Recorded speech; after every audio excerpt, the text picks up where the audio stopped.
H-Town, what's up? You know what time it is. It's time for the best 120 minutes of your day. The Chop Shop, the nation's #1 urban sports talk show, and also your midday sports happy hour. Yours truly, Robert Hatter, alongside Jim Hicks, sometimes Chris Walker, coming to you live from Houston, Texas. But we're broadcasting all over the world via Facebook Live and YouTube Live. And it is Monday morning. It's a whole lot of stuff that happened since we last were convened on last Thursday. There's a lot of stuff. Do y'all have stuff that y'all were interested in? Is anything exciting happened to anybody over the weekend who's on the feed? Let me shout out to my first 5 that's on the feed right now. Let me go to Dale Griggs is in Facebook.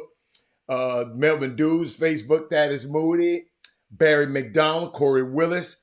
But on the YouTube side, we got Mr. D. Holcomb, Corey Willis, Jeremy Davis, Joe Lewis, Rod Wells in the building. Somebody said, thank God for P&G, Buffaloes, or Dallas would be unbearable. No, that's all right. It's all right, man. It's all right. Yeah, I mean, y'all, I wasn't too, people texting me and putting me on threads. Let me tell y'all something. Did y'all see how unenthusiastic I was about high school football? You know why? Because we don't talk about it a lot on this show. People don't come on the show and just and comment, and the coaches don't support. Y'all got to understand, we support who support us. I told y'all about them old toxic relationships. You putting everything in and don't the other person. I don't hear no high school coaches come on here talking about it. I don't hear no. I don't know none of them. You follow me? So I don't. If you follow me, Dallas won some football game, high school football game. Houston done won some. Dallas done won some. So that's why. Eric Harrison, I just wasn't too enthusiastic. Y'all, I keep telling y'all, I don't go by teams. Y'all are the teams. I am down with my team. I like certain personalities and certain players. So that's why I don't get too. And people putting me in group threads, and I don't want to hear about this mess. I don't even know none of the guys. See, unlike y'all, some people get mad when I say I'm not a fan. I just like certain people and I watch them. You follow me? Y'all, no, y'all, I am a guy that I like to be connected to people. I ain't connected to no team. I keep telling y'all that. That's why one day I can cheer for the Houston Rockets 1 year and come back the next year and don't cheer for them because I connected to the people that they bring in. you know, one of these days y'all gonna get it. You're right, and I can't speak for y'all, because a lot of y'all don't be on the show. A lot of y'all don't know the history of this show, but shout out to them. But you know what? I was thinking about something, and I meant to, because I saw something the other day, and my glasses ain't even in here; they in another room. I saw something the other day, and I was thinking about it. Uh, which I can't. Okay, here it is. I think I got it. What's up, Simpson? What's up, that is Moody. Support my boy Scoop Jackson, the book called Ice. Oh yes. Scoop. I love Scoop Jackson. Scoop Jackson got his start. I don't know. I don't.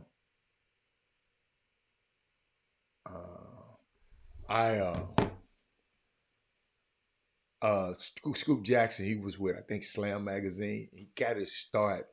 That is Moody. I don't know. That is Moody put a comment on the screen, so y'all don't think I'm just talking. He was talking about Scoop Jackson. He did. But he got his start back on Slam, and Penny was one of it. He got his start because we brought him in and let him have access to Penny a long time ago. I don't know if you know that is if you meet him. I mean, if you see him, you ask him about it, Dad.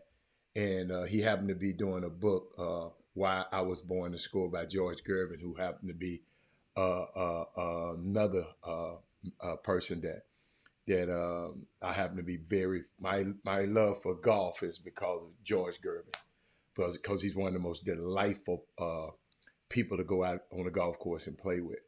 And never forget him. You know, when I could play pretty good, but I wasn't that good. And sometimes I used to get down on myself. And he said, Bobby had a man, don't worry about it, man. Just go hit the next one. Yeah, don't worry about it.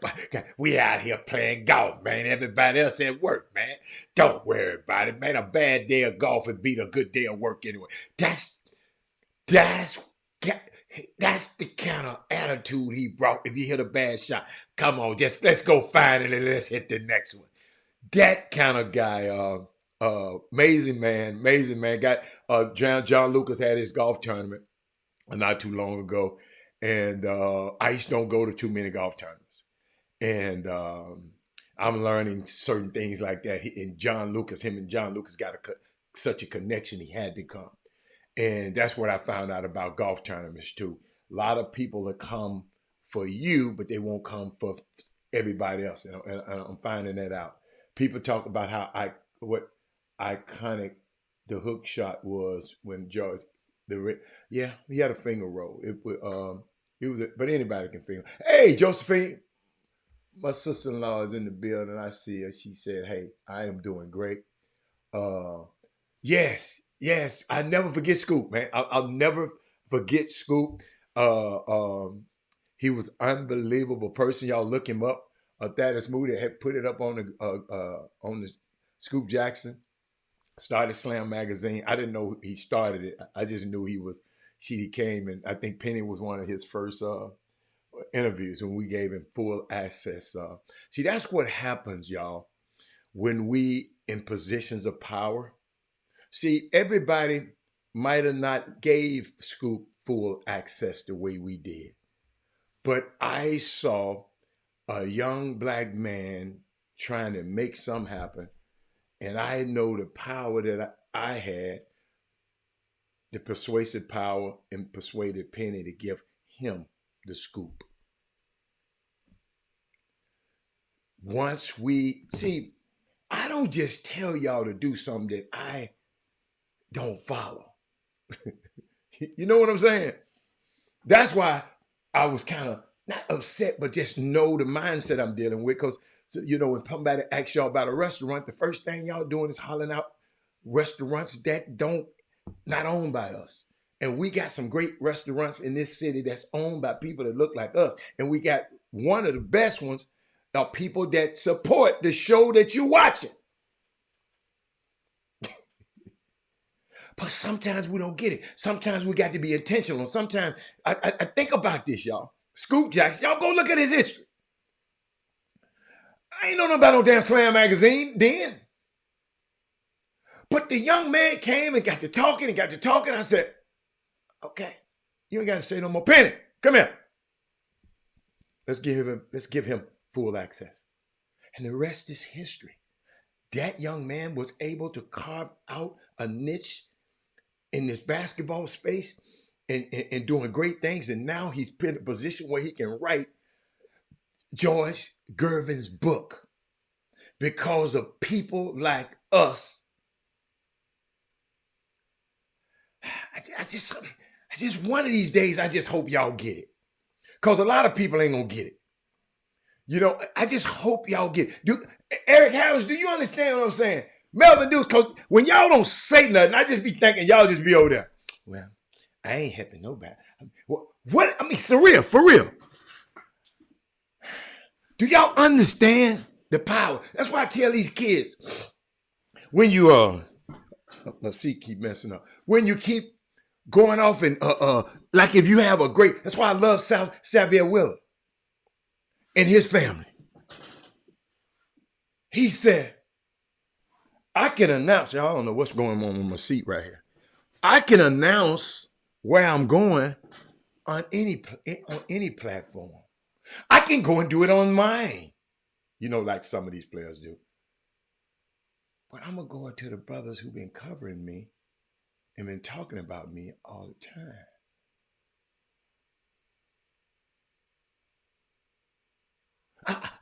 I want to do it on my own Instagram. I want to do it. Ain't nobody watching your damn Instagram no way. I could have told Scoop, man, nobody never heard of that damn magazine. Man, where we go? Melvin News, do you understand what I'm saying? See, y'all, you know what? I be laughing. Share the show. Share the show. I want y'all to share the show. Because maybe I can get somebody on this show that can talk. Because some of y'all just don't understand where I'm at. I don't understand where I'm at right now. Y'all know y'all want to talk about the Dallas Cowboys losing. So freaking what? They win some, they lose some. Lakeisha. But Lakeisha, I didn't even think about this, Lakeisha.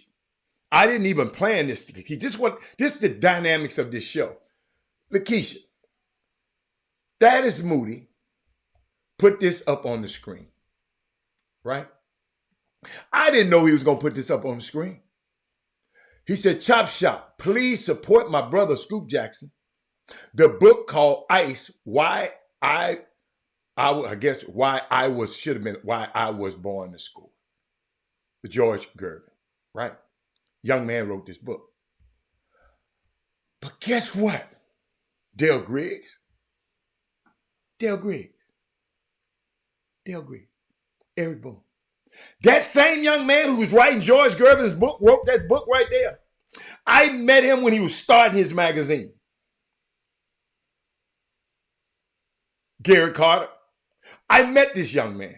And that young man said he didn't have it. It was just starting out. But the way he talked and came to us, I said, hey, come here, Penny. Get this man full access.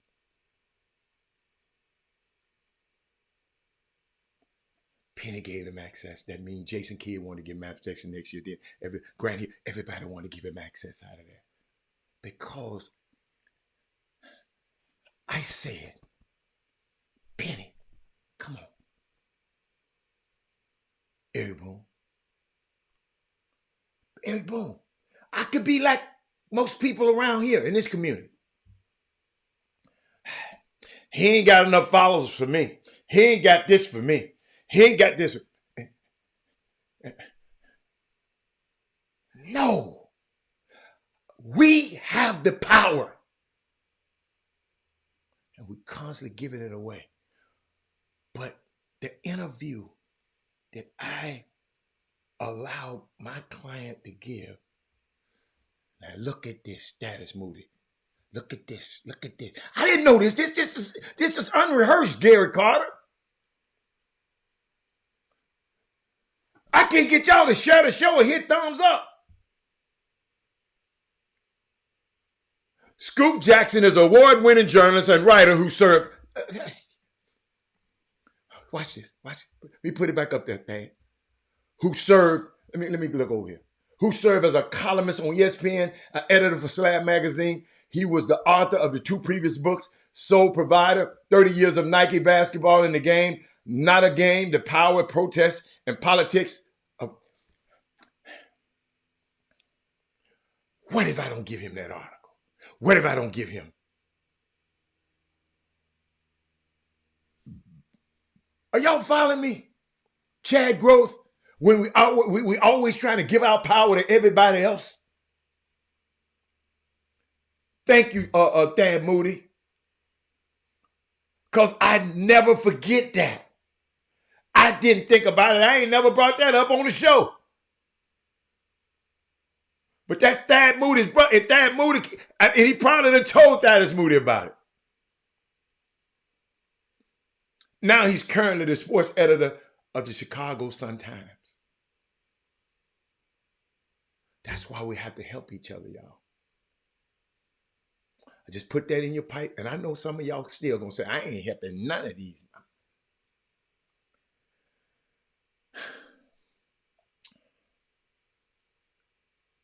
It's unbelievable. Dad Moody, you just brought up so many things in our life. And I'm telling y'all this because I know the power you might have. You might have the power to do this to somebody else.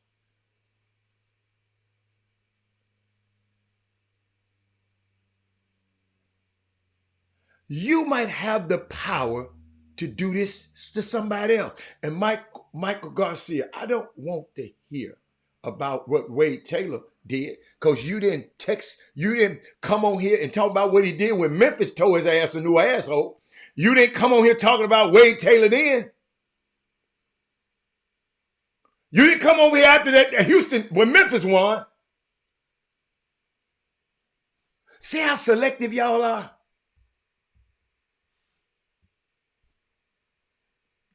Think about this. I'm talking about some fucking Texas A&M. We talking about black history right now. You talking about redneck history right now. Wait, but no, damn Texas A&M. He definitely told me that. Lakeisha, you see what I'm talking about, y'all? Had a Texas A&M put on the show.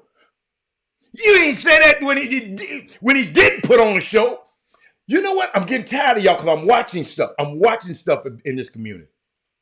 I'm watching stuff in this community. When guys lose, I'm going in, I'm watching your damn texts. Thank you, Garcia. I'm watching your tweets. When certain teams, when they win, they're tweeting. Then if they have a good loss, they talk about their good loss. But when they have that loss, I don't see nothing on the screen. And nobody holding these people accountable for it. Garcia gonna come up here talking about the other day. But he didn't come talk about last week at Texas Southern, at Texas A&M. He saw that game too. But he didn't come on here and say that. I wonder why.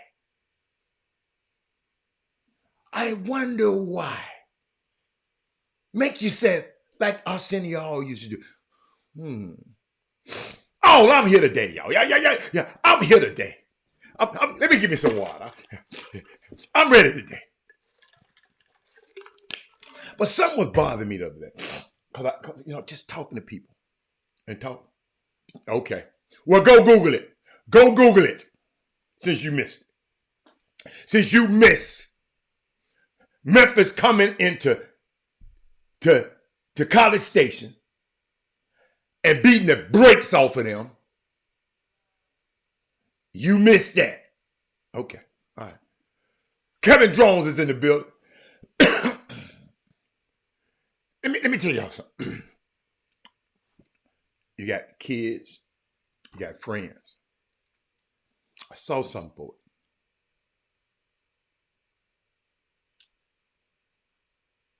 And I saw a quote that said, "Do it for the gram." Everybody talking about I'm doing it for the gram, Instagram. I'm doing it for the gram. But let me tell y'all something. Kids, likes don't mean anything if you don't learn to love yourself. And I saw this image. And I thought about our kids in this community. Not just our kids, because it's grown folks that's messed up too out here. But I saw this. And y'all, it bothered me. That picture. Don't do it for the gram. My youngsters, all my oldsters, don't do it for the gram. Likes don't mean anything if you don't learn to love yourself. That message, I hope it don't go over people's head. It's a picture of a young woman. She's looking at herself. But she's been torn and tattered and beaten and bruised. But she's putting this on for the gram. Somebody need to hear that. Thank you, Mr. Fobb. A powerful, powerful pick. That's why I had it for y'all for last week, but I didn't bring it to you. And I said, man, it's a powerful image, a powerful pick. Our babies y'all need to clip this out. Like certain people calling me back and clipping me out stuff about stuff this weekend. Powerful pick. Doug said he been a fan of Scoop. Hey, Doug, I met him a long time ago. Doug, I didn't know. Doug, he was just a little dude out there hustling, saying, "Man, I got this magazine, man. I need you to be part of this magazine. I want you, Robert. I do an article." I said, "No. I don't want no article on me. Here, I got something for you. Hey, man, thinking about me. I need you to. This young man here gonna catapult your career." And look what happened. So many different messages in that photo. That's why I had to share it with y'all. I had to give y'all that this week because I like to give y'all something, man, that you can take home other than the Dallas Cowboys losing. And guess what? Dallas, speaking of y'all, in a game that absolutely meant everything to both teams. And you couldn't get it done. You couldn't get it done. Penny was before Allen Iverson, Kevin Lewis. Just letting you know.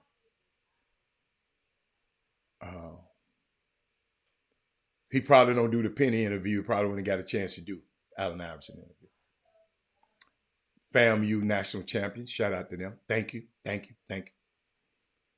But I saw something last night after the Dallas game, and I want to share with us, ladies and gentlemen. You know, Paul Miranda sent me a damn novel. Want me to talk about some damn high school football. No, I'll leave that to Jimmy. Jimmy talked about that. Ain't myself. But what I would like, parents, let's figure out how we can help our young kids interview better. This kid, James Cook, who had a banner day against the Dallas Cowboys, a professional basketball player, a professional football player. And he came on and gave one of the most awkward ass interviews that I've ever seen in my entire, I mean, I was embarrassed. Ed McWhirter, he said something little small. I was trying to find the clip, I couldn't find it. But if you watch the game afterwards, I got it taped. I'll give it to y'all tomorrow. But we should be prepared, man. We should be preparing in high school. That's why I like kids to come on this show and talk. And then if they want some help, we'll help them. We can't let our young men keep going on national TV. And the Buffalo Bills let him go out there. They know that kid wasn't ready to talk. He didn't say nothing. He just, yeah, yeah. You know what I'm saying? We got to prepare our kids, man, for this. We got to prepare them. Right? Derrick Rose had a tough time, but Derrick Rose has gotten a lot better now. See, we so busy, got them in the gym. I mean, if you're planning on being, go. That's why when Robert Carroll texted me and said, Adam, could you get Michael Collins' mom to get him on the show? I said, bam.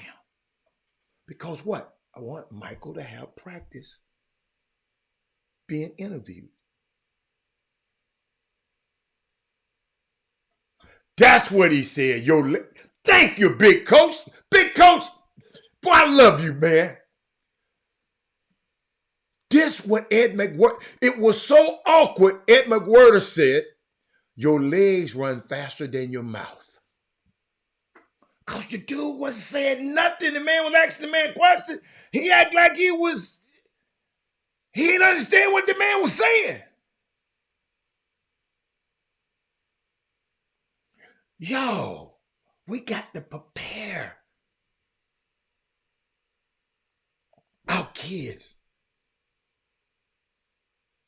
before they even go to college. We got to prepare them. That's what we used to do with Penny. Why you think he's so good? We used to do this stuff all the time. And y'all know I'm gonna ask him some of the craziest questions. So it was unique. The man said your legs run faster than your mouth. Because he wasn't saying nothing. Look at Lakeisha saying, I hold my breath when. And Lakeisha, all of us, I wasn't trained to do this.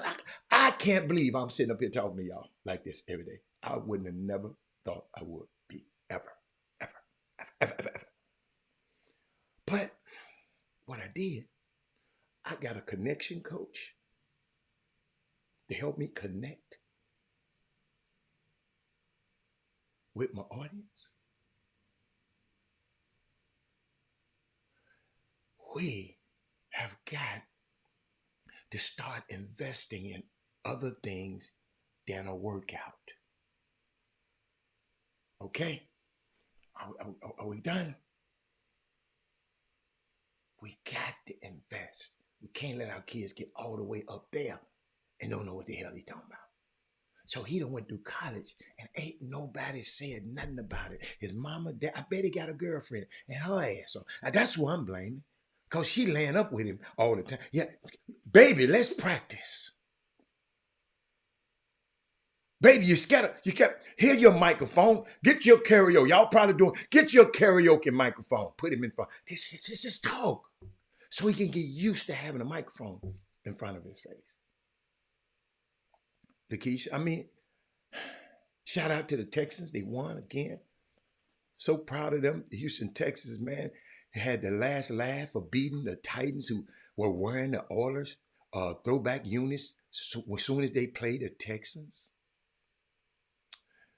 And it was apropos that the dude who brought him back to end the game was Case Keenum, a former U of H football player. And after they had a cease and desist letter, the Tennessee Titans, against A U of H telling them you can't have no, you can't market and sell no uniforms that look like Love You Blue. Shout out to them. Shout out to TSU. They win the first game of the season. Shout out to the Texas Southern National Alumni Association for showing up and supporting the TSU men's basketball team in Las Vegas. PJ Henry was named to the all tournament team. Thank you, Boost Mobile. Thanks you, CP3. CP3 gave a HBCU classic out there, and Howard, like I told you, Howard played against TSU. We beat Howard last night by what, I think 79-78. And Jackson State swept Howard and AT&T. We was up on AT&T about 16 points and lost to them. TSU did, but this the kind of stuff that I saw. I like watching this. I know. Check this out.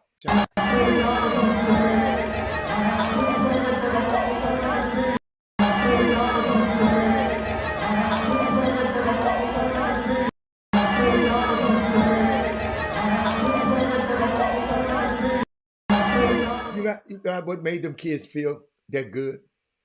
They got the Alumni Association out there behind them. Shout out to them, man. Big time win for the team last night. And the Houston Rockets, man, I'm so proud of that group. Let me tell y'all something. I'm just so proud of that group. I've got to get to my ESPN stuff because, you know, not to say, and really and truly, not to just, because, you know, I went out on a limb. I did. I went out on a limb because what I did, I looked at the team, the Houston Rockets. I love Alvin Sengun. I told y'all that. I love Jalen Green. He just ain't clicked. But I didn't know we was going to get Dylan Brooks. You know, I knew Tari Eason was going to take a jump. I didn't know we was going to get Jeff Green. I didn't know, you know, I just said the Rockets going to make the playoff. And that one win loss last night dropped them from 7th all the way to 9th. I mean, it's just so close like that. So, but shout out to Emi Udoka, man. Coaching matters. Shout out to that guy. He no nonsense. He got those guys defending, going in the right direction when everything clicked. I mean, it's 20 games, y'all. It's matter of fact, it's 23 games. So usually that's a barometer of what might happen for the rest of the season. Golden State's out of it right now because, I mean, Draymond Green, you know, we don't know when he ever going to come back. The Utah Jazz, Memphis Grizzlies, well, they get Ja Morant come back tomorrow. I'm so happy to see him back. If you remember, I said that was my favorite player. Him and Zion are my favorite young players to go watch in the future. 1 year ago today, the Grizzlies were first, y'all, in the West. And Ja Morant was headed to the All-Star.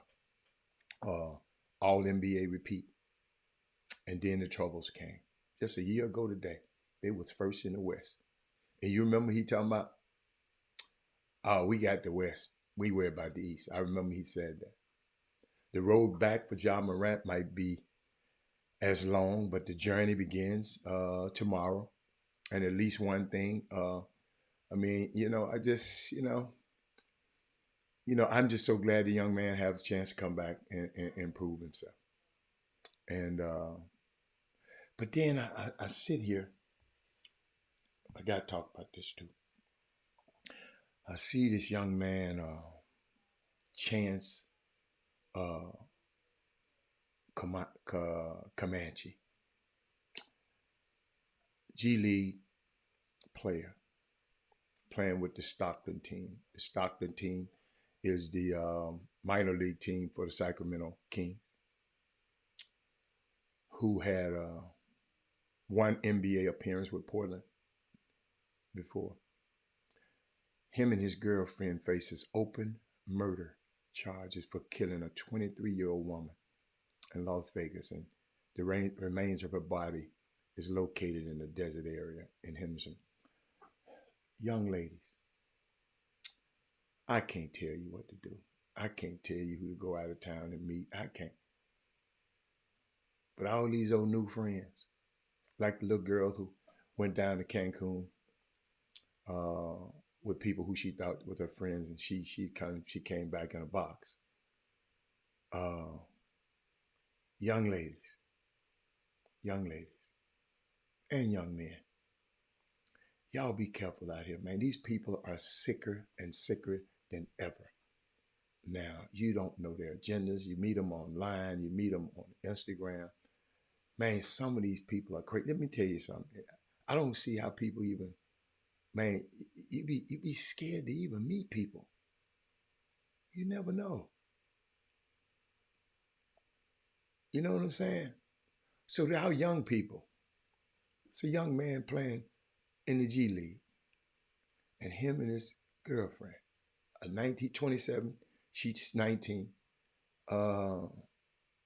They faced with open murder charge for killing a 23-year-old woman. The girl from Washington flew down there to Vegas for something. You know, we'll hear more about it later, but it's just odd to me, man. I got a daughter, got a son. This can happen to anybody. You know, then I'm looking at reading some stuff about a actor. Did I put that in there? What's up, Alpha Yo? Can't stay on for long. Got a feeling Paul Miranda gonna gloat all day. Nah, it's all right. Paul Miranda can gloat all he want to. Let him gloat. But I saw something. Did I put it in? Yeah. I was thinking about that when I was thinking about the young man playing in the G League. Most of your kids right now, you know, they think they're going to NBA, but if they happen to make it to G League, they all right. And this dude in the G League, and I don't know, it's alleged. I don't know what happened, but a young girl is dead because the actions of some people, and they gonna find out. They're gonna find out what happened. But then this what got me. This is how we have to prepare our kids and let them. I told you one of the most profound things that I ever think I told my son and my daughter. I say, you are gifted. Y'all smart. Y'all gonna be able to go places. Y'all smart. Your talent and it's gonna take you places. But I always told them, don't let your talent take you somewhere your character can't keep you. Don't go off here. Your talent gonna put you in rooms that most people probably wouldn't get at. But a lot of people in them rooms, Bryant Boatwright, a lot of them people ain't right, man. Y'all gotta understand, I spent a lot of time in Hollywood. Robert Ory was out there. So I stayed out in LA because he stayed out there in LA. So I stayed out, he one of my clients. So I'm back and forth. So I saw so much stuff that if your character can't see, a lot of y'all, so that's why I tell y'all ain't gonna be no fan of nothing. Don't be sucking these people off. Don't be, you brunsexuals, quit. So that means if you ever meet LeBron, you'll do anything he says.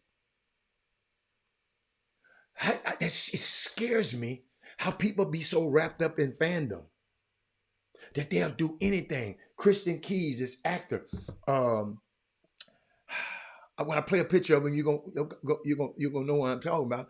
He said he met with a black billionaire in Hollywood to discuss the funding of his new ventures, and was shocked when the man wanted sex in exchange for the funding. Key's going on and said that the man is a philanthropist businessman who paid the student loan debt for entire HBC graduating class.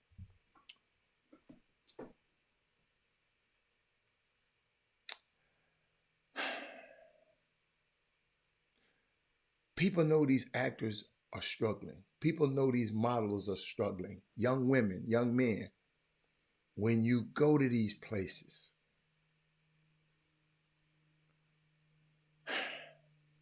don't let your talent take you somewhere that your character. And I don't even want to play it on the show, but y'all look up Kristen Keys. He's an actor.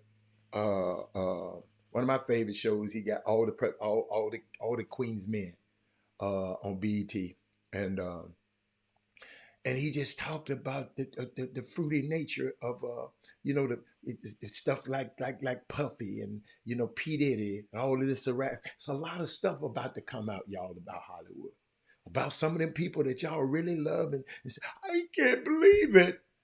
Jack Ed would say, yeah, them brown section would do anything he said from the top to the bottom. I believe they would do.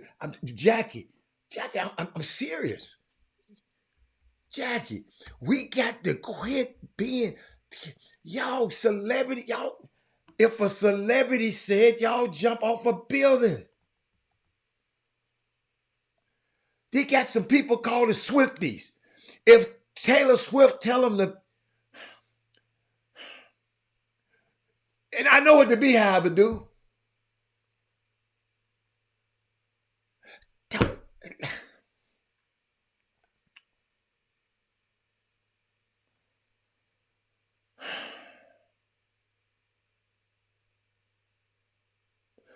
Our young men and our young are growing up in these communities. They got talent.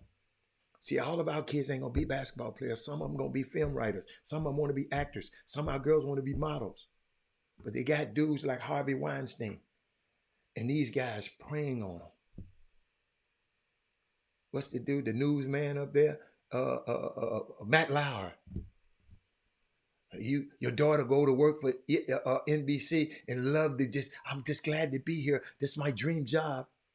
And he the most powerful man there. He invites her into his office and he pushes a button by his desk and locks the office.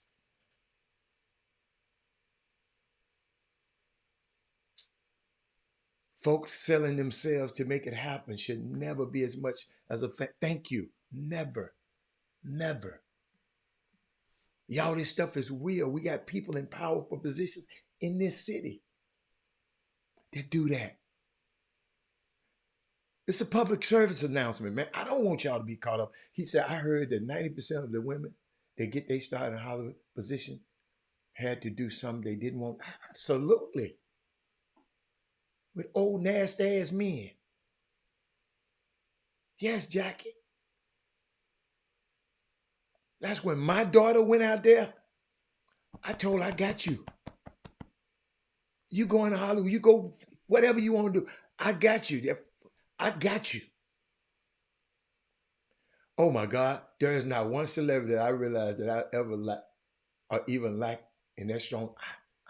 I understand, but Akila, I'm glad you're on, girl. You made my day. Hey,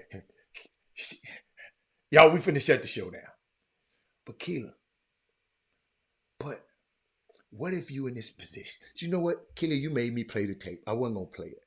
I'm gonna play it. Y'all watch. There's a vitriol that you carry when you deal with this, and there's a trauma that there's a vitriol that you carry when you deal with this, and there's a trauma that comes with it because you never know.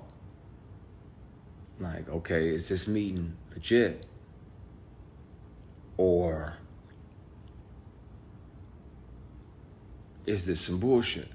Is this another one of those meetings where you meet with a black billionaire businessman, and while my manager is there, everything is everything. I got my Kinko's presentation with the plastic cover on it.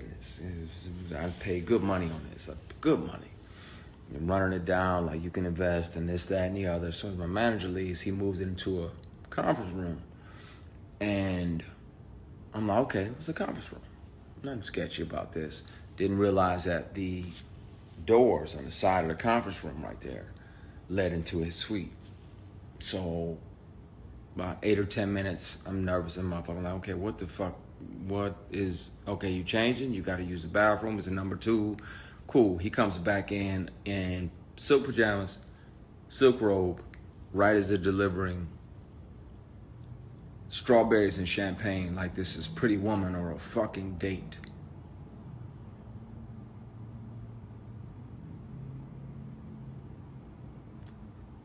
Now, I'm like, wait, whoa, this ain't that.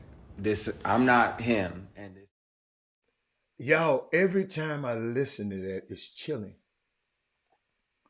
Because I understand what he's talking about. And don't you think we ain't got nobody in sports like that? That your kids share this show. Y'all need to be sharing the hell out of this show right now. Y'all should be texting, tagging, and telling somebody about this. Because somebody's kid need to hear this. Somebody need to be here. Somebody's young girl just graduated, want to be a star, going to go to Hollywood. Somebody's young nice looking man might go want to do. Y'all, it's listen. Look, tell you now. So the man said trauma and vitriol because that show was a hit that this man passed on because the man said, the Terry Crews said the guy grouped him right at a party. You follow me? Thank you. You just doing your job. Akila, you got a beautiful daughter. What if she want to be an actress? What if she want to be a model? Well, you know what you got. You know. So, I just had to, when I think about me knowing about the professional basketball player and his girlfriend luring the young 23-year-old girl into their web. I'm coming all the way from Washington to come down here because I got a pro player and his friend. I want to hang out with them. Don't go hang out with them folks, y'all. Don't go hang out with them folks, man. That the hell a man going to get y'all. I'm telling y'all, I told y'all the stories. Y'all think we be playing. Jamie Foxx, the neighbors, calling the law because they're giving butt naked basketball games at his outdoor basketball court. All dudes, no women, just all dudes.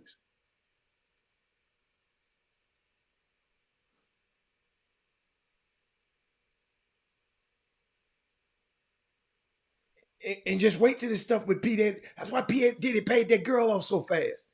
See, I don't want to talk about rumors and talk. I'm talking about this girl came out said she had a lawsuit. The next day it was settled. Where does it happen at?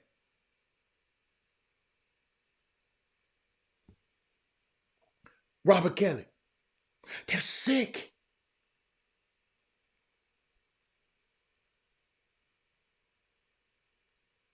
I just wanted to share that with y'all, man, because it's in the news. I don't want it to go because our babies.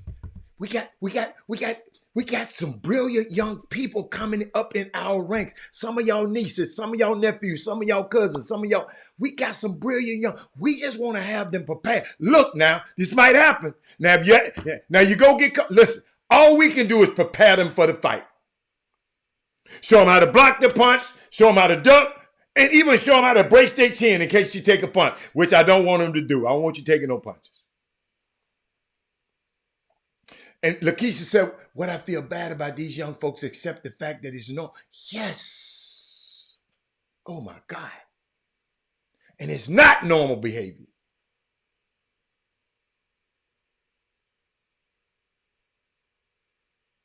No, you don't have to be like that. Now, that's what you want to do. Go do your thing. But I had to share that with y'all. Because I ain't going to lie. My daughter lives in L.A. She's beautiful.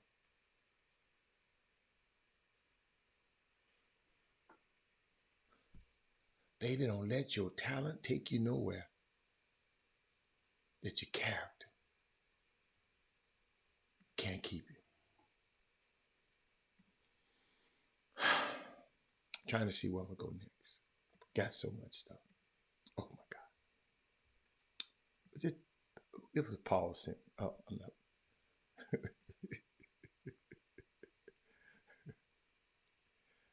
I want to share that with y'all, but no.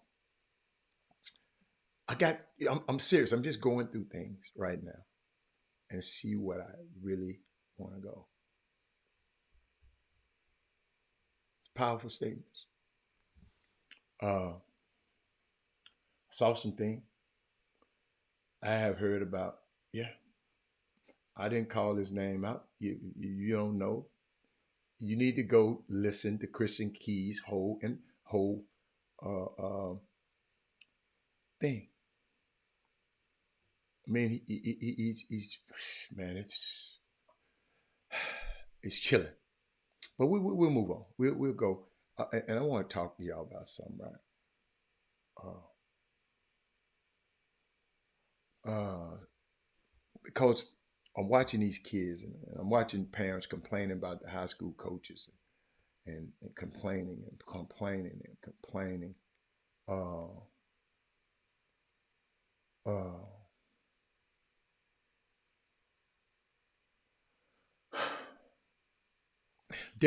somebody sent me they say it's 8 realities of a high school coach. Okay, high school coach. Let me repeat again. High school coaches, I take my hat off to y'all. Uh, you got my utmost respect because I see what you going against. I see the ignorance of the people and the parents. That's why I was smart enough to just let my son's high school coach and his college coach just coaching.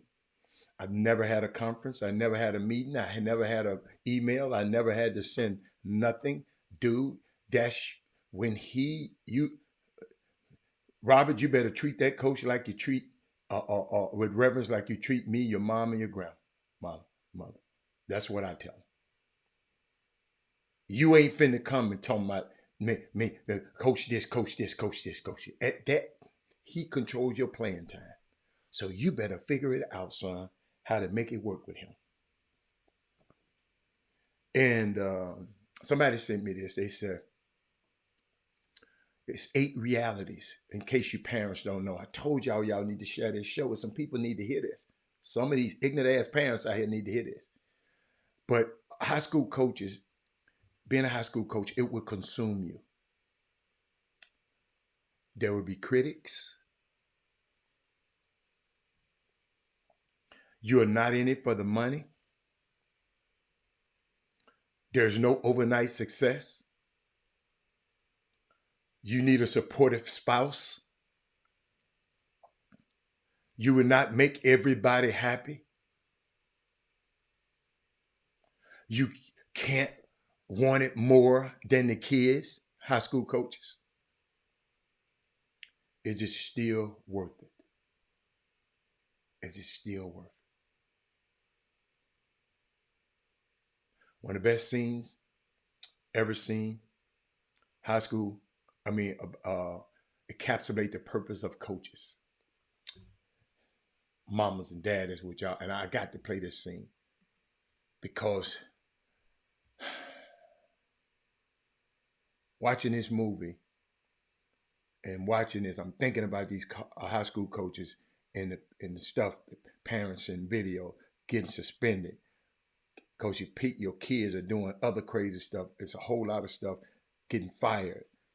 Jeremy Cunningham just because he had a practice trying to help some kids practice, he getting fired. But these parents and these boosters and these people just are in the freaking way. But watch this. As children. My young kids, don't shrink. Don't you shrink because they're insecure. Robert Hatter, I'm not going to stop talking the way I talk because your ass is insecure. Matter of fact, I'm going to match the pedal to the metal. Robert, you got such a strong... Yes, that's me. You better level up then.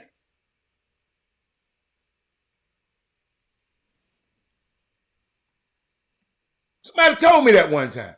Well, man, you got to...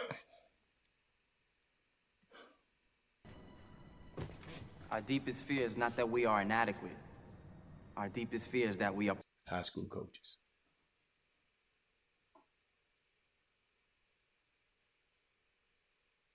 When you're out there, I ain't talking about no movie. I ain't talking about the movie. I'm talking about great movie, Hatter. I'm not playing it for the movie. I'm playing it for the content of what this young man and this coach went through. Got nothing to do with no damn great movie to me, Paul. Paul, I'm seeing this up close and personal. How these high school coaches are going through hell around here.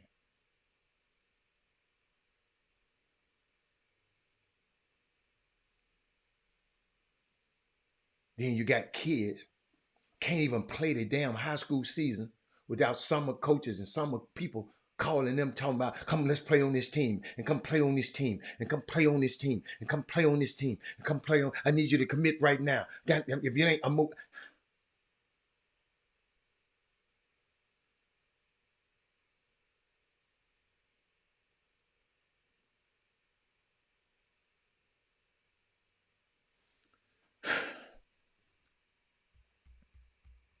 Yes. Yes. Just in case you know, I had a son that grew up in this same community.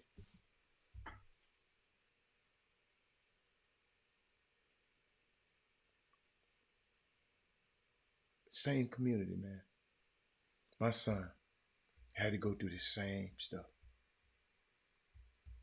The reason I can tell y'all can leave the coach alone, because guess what? If he good enough, what the hell I look like going and telling my son something negative about a coach? The dude that responsible with putting him in and out the game.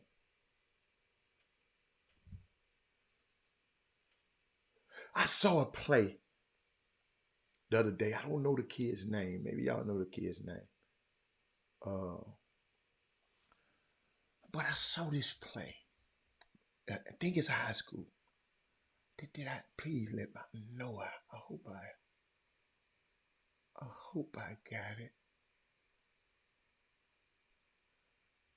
I saw this. I know I didn't. I know I taped it. Let me just look. Let me look. No, I didn't. Did I? Oh my goodness. I got to find it. Because I really want y'all to see something. I saw this, and I'm finna go through my whole cycle. Because I saw a high school player did this. Man, this is the kind of stuff that makes me... this is the kind of stuff that moves me. When a kid go for a look, oh, here it is. I don't know how I did. Hold up, y'all. Got to do a little housekeeping. I thought I did it. I got to do a little housekeeping right quick.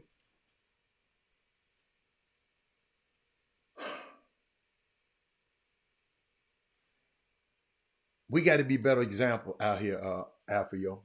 We got to quit being groupies we got to quit being groupies to these kids, man. And because there's so much going on out here that it wasn't as prevalent when we were around. I'm trying to find this little boy. This little boy had a hustle play. If I'm y'all, I am redoing. I am right now. I'm going through a whole cycle that I usually don't do. Hold up. Let me hustle play. I got to show y'all this high school basketball. Everybody talking about they want to be D1 this and D1 this and D1 D1 this and D1 this D1 this. Let me tell you something. If your son ain't doing this right here, I'm gonna put it up right there. Your son ain't doing this right here.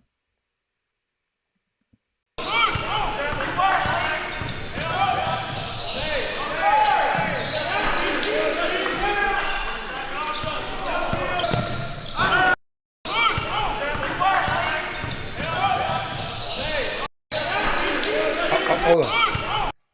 I want you to watch 25. Right? He got beat out to play right here. Number 25, right? Watch what he does. He out of the play. He got beat. Look, but it was a loose ball. It was a loose ball. And watch how he go and get it. Look, that dude there right at the ball. The guy, the little kid, I don't know his number, the little kid in the white. Look how much ground this man covered to get this ball, man. Look. And come up with the ball. I got to show that again. This called D1 effort.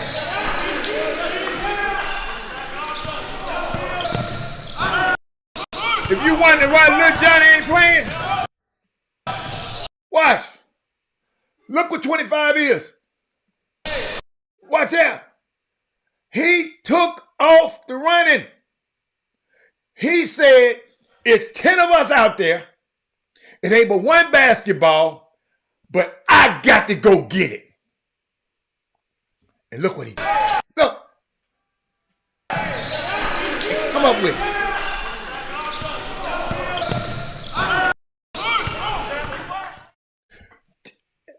That ain't no damn mixtape.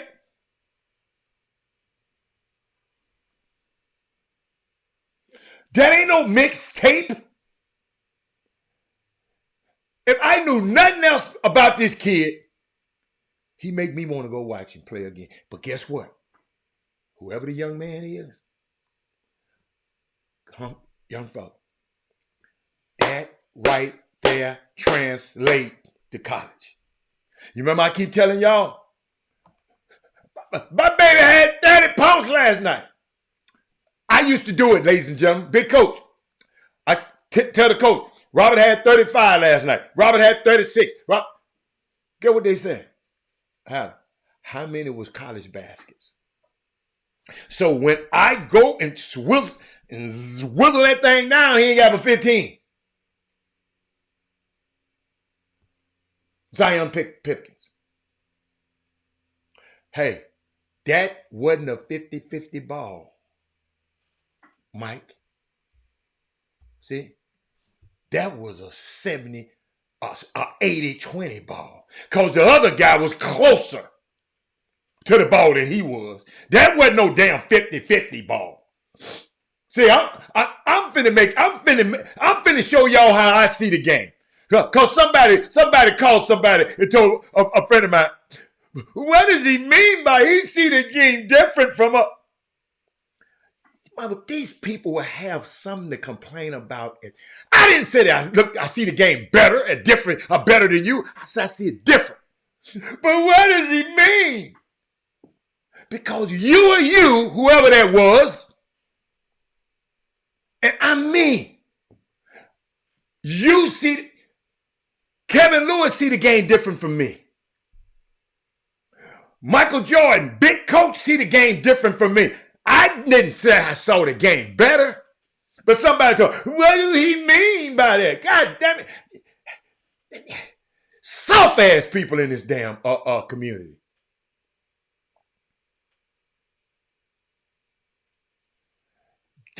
kid won a 20. He had a 20% chance of getting that ball. Barry McDonald. Barry McDonald, I ain't gonna lie, man. I am so sick. And now I see why these kids so effed up. Because these grown folks soft as Dr. Scott too.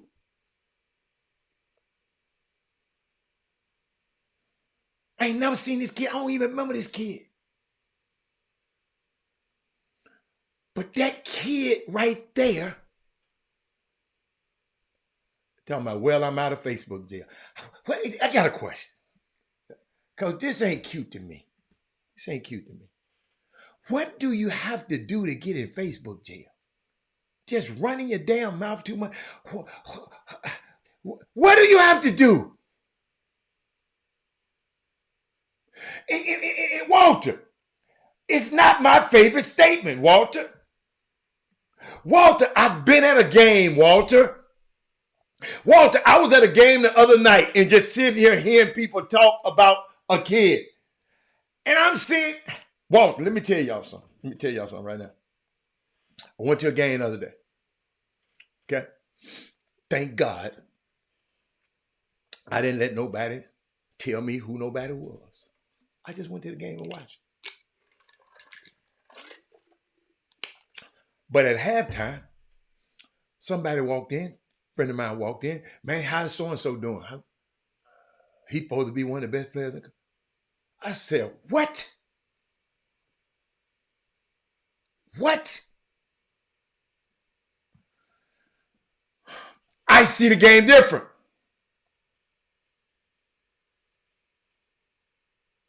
Because I didn't see that.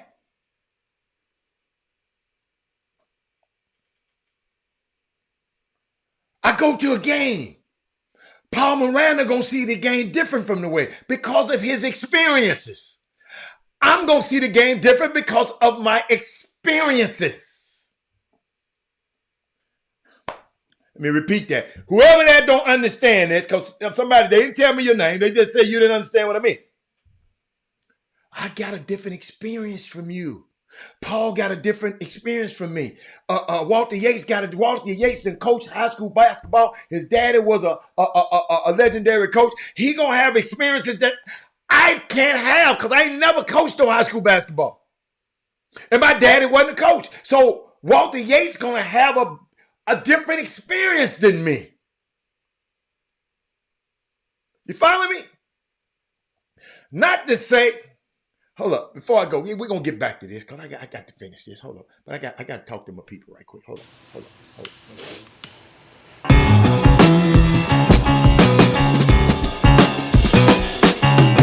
Someone had a birthday party at our restaurant next door, Mimi's New Orleans Cafe. They asked if they could smoke cigars on the patio. Told them yes, and they stayed a little late, and they said, we don't have anything like this in this area. So we decided to pray on it, and collectively we decided to move forward. You know, there's a need for it. This is this old part of Richmond. It's growing. The new courthouse is right there. The sheriffs come here. We get their full support. They just had a function here a couple weeks ago, and we get everybody's support, and we're just going to continue to grow with the community. We have baby grand piano. We have jazz trio. The best restaurant and the best cigar bar that I've seen, and I've been around the world 3 times. I ain't seen it. Nobody give you service like this. The best. Cleopatra's and Mimi's, New Orleans Cafe, and Oyster Bar. The best. But back, I didn't say nothing about better. I just look at the game different. That's why somebody, these people who y'all be reverence, these college coaches, and come and ask me, what did you see, Robert? I was at a game. It's at Jimmy's event. Power 5 coach came and helped me and said, Robert, have you seen this kid play before? I said, yeah. He said, is it worth me coming back? I said, to go to that school there? Not right now. That's all I said, not right now. He didn't come back. Because what he trusted, the way I see the game.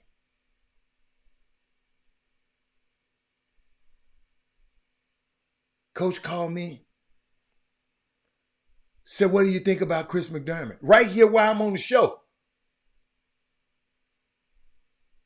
I told him what I think.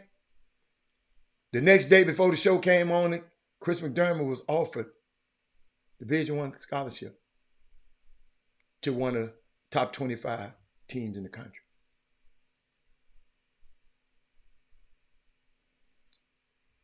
Y'all was on it. Some of y'all was on here when it happened. You don't have to be, you don't have to do leech. What's that? You don't have to do to get put in favor. You can post something that's flagged by someone weeks ago. Well, quit posting stuff then. If it's controversial, don't post it. Because we need y'all. We don't need y'all in foot base. I was wondering where Eric Barnes been. The Lakers got beat. Somebody beat the hell out of the Lakers the other day. I wanted to talk to him. I didn't want to call him. TSU, yeah. I don't, excuse me. I don't coach TSU basketball team. I don't recruit no players. I have nothing. All I do in the SWAC, when it come time for the SWAC, I will call the game. Yeah, that's all. I don't have no power. I don't coach. They're well coached by one of the best coach. They won 3 SWAC championships in the world. I mean, in a row. So I don't coach that team. But back to where was I? Folks better understand how this works. Glad you're able to help the kid. Absolutely. Unlike y'all, unlike some people, I could have easily said, if I said, no, he can't play for you, wouldn't happen. That's why I tell y'all words are important. Even your comments are important. So when you put them up there, then get mad if I say something about them. Why you put them up there? I want your comments. I love your comments. But can't you love that I'm going to talk about your comment? Remember, if I don't mention your comment, that means my people saying they ain't worried about it. But back to this. I saw something. And I want to let y'all, you know what? I want to know what y'all think about this. I want to hear y'all comments. Get ready. Share the show because I saw something and I want to share with y'all because I want to know how y'all feel about it because I'm not going to tell y'all what I feel about it because I know y'all are. Y'all always looking at me. I need y'all right now. All right? Walter Yates, I ain't even let nobody tell you. It ain't even no fun talking about the Dallas Cowboys no more. It ain't even fun. Ain't no fun. I wanted to play the song today. It ain't no fun. I'm gonna show y'all how unfun it is for me, Dale Griggs. You don't want the Yates because I know y'all like him. I got a call last night from Chris Walker. See, this what makes this, and y'all don't realize how messed up y'all are, right? I'll be seeing your post, Walter. Y'all, something wrong with y'all. But Chris Walker texted me last night. Prematurely. Man, when y'all gonna win a game? He did the Eric Bowen. When y'all gonna win a game? Talking about TSU. When y'all can't win a game? TSU was down. You know what I texted him back? I ain't called him. He called me. I just texted him back. Boy, that call didn't age well. Because TSU came back and won the game. But then he got to talking about Dak. And talking negative about Dak. And I said, 1 minute, you got Zach's scrotums in your hand. And the next minute, you're trying to cut them off. Y'all weird. But let me show something. Let me go here. I want y'all check this out. It's just interesting comment. And I want to know what y'all actually feel about it. It's real quick, man. Just finna get a little workout in, but want to jump on here and have a dialogue about something I've been thinking about the last couple of days and see how y'all felt about it. But as an ex-athlete, football player, I was one of those guys who said, man, you know what? I'm going to be the one that make it to the NFL, retire my mama, buy a big house, etc., etc., etc. It never happened. And the question that I have is, why do we continue to send our kids and other people's kids down the same path That didn't work for us. I get it. We want our kids and other people's kids to be better and learn from our mistakes. But why would you send your kids down that same path that you didn't succeed in? I look at it like a drug dealer. If I sold drugs, made some money, lived an extravagant lifestyle for 10, 15 years or 2, 3 years, but at the end of it all, I had to go to prison for 25, 30 years. Why would I get out and send my kid down that same path? Or send someone else's kids down that same path? Because I didn't succeed at that. I had temporary success, but it wasn't the end goal that none of us is looking for. And it's no different than I look at the game of football. Some of us may have gotten a degree out of it, but you ain't need to play ball to get a degree. You know, some of us may have went to college, but you ain't need ball to go to college. So the question, I played with some of the best high school athletes anybody could play with. Some went to the league for 3, 4 years. Some went D1, some went P5, some went to JUCOs. But when I look at it currently, the game of football ain't what's paying any of us. We all doing different things, but the game of football isn't how we surviving. So why do we continue to send our kids down the path that didn't work for us? Yeah, the 1% that worked for, but I ain't talking about that. I'm talking about the 99% that it don't work for. So that's the question I have for everybody on here. Why do we continue to send our kids down the same path that didn't work for us? Real quick, man. Just finna get a little workout in, but what do y'all think? Before I say, I'm listening. I'm listening. Matter of fact, I'm over here on my computer. I want to give me some comments. What do y'all think? Talk to me. Somebody say something to me. Say something.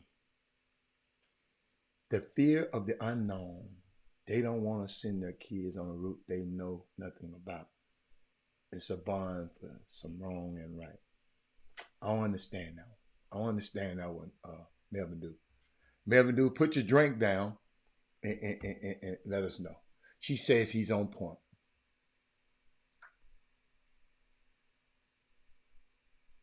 He said the 90, that's what I'm talking about. I agree. A lot of parents try to live through the kids. Okay.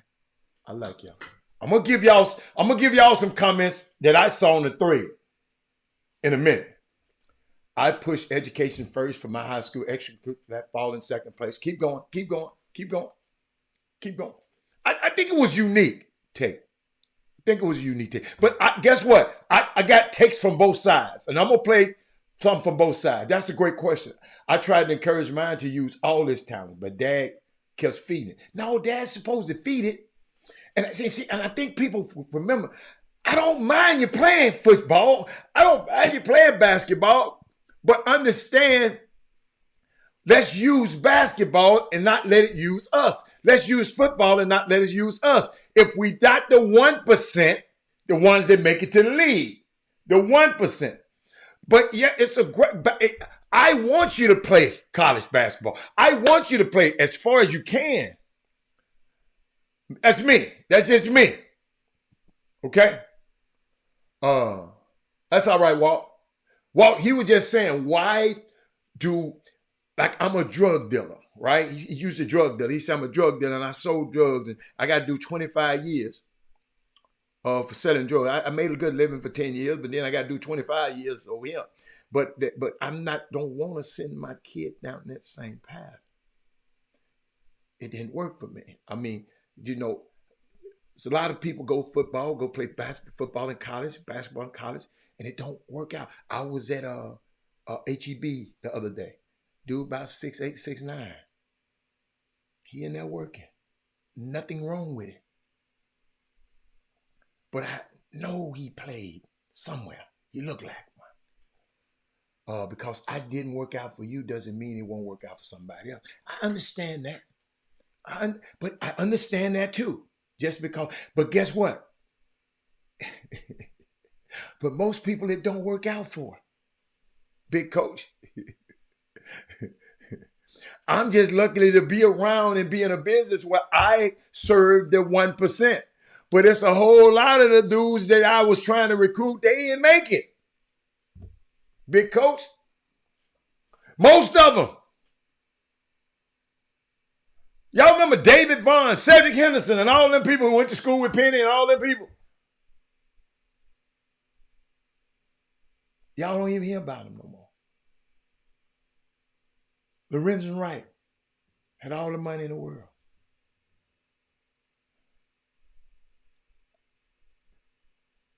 That broke my heart. Lorenzen Wright broke my heart twice. Because most parents are not going to listen to other people about how to raise their kids. If you want to raise your... And guess what? A college coach said that. Thank you. He said, man, he told me. I'm going to be graphic. I don't want to be... Because I said, I'm trying not to curse no more.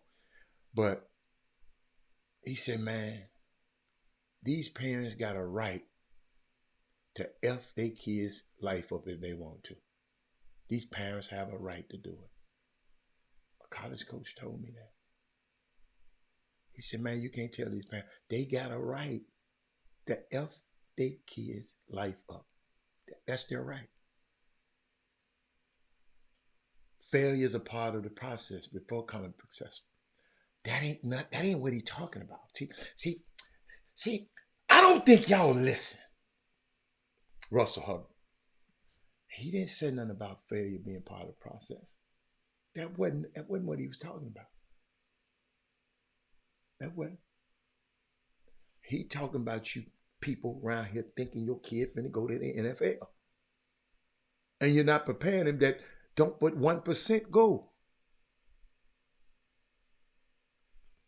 That's what he talking about. He ain't talking about a failure. Just because you don't go to the NFL and NFL, that's not failure. That means all us failures. And I know I ain't there. I know my son ain't no failure. He didn't even want to go to the summer league. He said, man, I'm going up here. I'm going up here. Because I'm going to be up here anyway. I'm finna go try to be a CEO and own my own company. You think that's a failure? You got to be at your mind. Some don't want to accept the fact that the dream may not be realistic. 40-year plan, yeah. If I have my son use basketball to help better his free, absolutely. We ain't said nothing about that. Then a win is a win. But once as a parent, you guide them, yeah, absolutely. Absolutely. But just because you don't make it to the NBA or the NFL, that don't mean you don't fail you, Russell. And again, you can play basketball all over the world. Football is a national sport. We ain't talking about that. But the 1% basketball all over the world don't mean you're making a lot of money, big coach. I know some playing basketball all over the world and they just playing basketball all over the world and got a Rosetta Stone. She said, my experience was a lack of exposure. So I'm very intentional about, I like that, not repeating the cycle with my daughter. I want her to understand that she has options. Oh my God. Spoken like that. See, but keep going. Lorenzo was one of my favorites, period. Lorenzo White, yes. Odyssey talking. Okay, he said, the journey of keeping kids affiliated with sports teams keeps them off the street. He didn't say, Keith Avery. Not one time did this man say anything about not your son not playing basketball or football. Y'all can't hear. And I know y'all can't hear because I said something y'all can't hear. He just said, don't send them down that path that it's you up. If I'm not that 1%. I don't think you heard that, Keith Avery. That 1% that make it, I'm a failure. Hell no. Don't keep sending these kids down that path. That's what he's talking about. Y'all just don't listen. Y'all don't, and I can tell because I'm gonna give you some of the comments. One guy said, that's a good conversation. Jimmy, we're talking about plies. he had he talked about parents. He said he knew this gonna get on some people's nerve. He said, and getting their feelings about it. But the questions I have, he said, why do we continue to send our kids and other people's kids down a path that didn't work for us? I'm not talking temporarily working or talking a longer term life changing thing. He just talked about Jimmy. He's saying why we keep sending people on this NBA or this NFL track. He didn't say don't play college basketball. He didn't say. He said why we keeping them going if it's this or nothing. Yo, I done told y'all the NBA mean no boys allowed. And the NFL mean not for long. So you ain't gonna be that long anyway. So all he telling y'all is you have to have options. So somebody said, good conversation from a good brother. He said, but what I would say is even though you prepare your kids for this very likely moment, them and their families don't want to hear. They want to chase the pro dream. And that's what this dude was talking about. He talking about being a pro. Being a pro, a professional player where you can retire your mama. That's why I tell you to listen to the story. Where you can retire your mama and buy a big house. Because you'd have made it to the NBA. You'd have made it to the NFL. And he just said he messed up. He did that. He did that. Then he used a couple of analogies. Y'all got to listen to the whole thing. Then somebody came back and said, no matter what you tell them, it's like a drug, chasing a high that most would never achieve. Y'all, most of us, I tell you what, how many NBA players that we have on this show right now? How many NFL players do we have on this show, a former on this show right now? Most of us are not going to make it. Most of us are not, he said, the 1%. The 1%. Y'all, and sometimes y'all don't hear the whole story.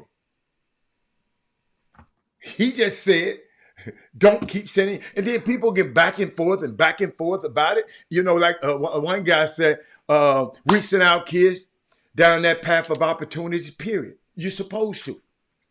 For some, it's free college, which is great. For others, the networks and the relationships are built in college. That's lasts for a lifetime. I think that's great. For others, Jimmy just found out the other day. The lady who bought the team, the Allison family, who bought the team from Mark Cuban, Marion Allison, her daughter went to Cornell. That's one of Robert's best friends. I didn't find out. He called me the other day. He said, Daddy, this Allison you met. I said, wow. So you do send your kids to school to do this. Ain't not one day have me and him ever said, man, boy, I wish you had went to NBA so you can retire me and your mama. No, and that's all Plies was saying.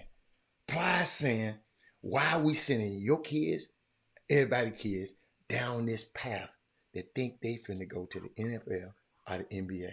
Y'all, it's harder than you think. But that's all. She said, what Makila said, what I got from what he said is not to isolate. There you go. Somebody was listening. Russell wasn't listening. She said, what I got from what he said is not isolate your children to a path alone without providing them with and promoting them the notion that you have options in life. Thank you. Spoken from a true educator, Akila. That's all. That's all the man was saying. But the people, you can't tell me what. Jimmy, all I can tell you, Jimmy, let me tell you something. I am so glad that I go to high school basketball games myself now.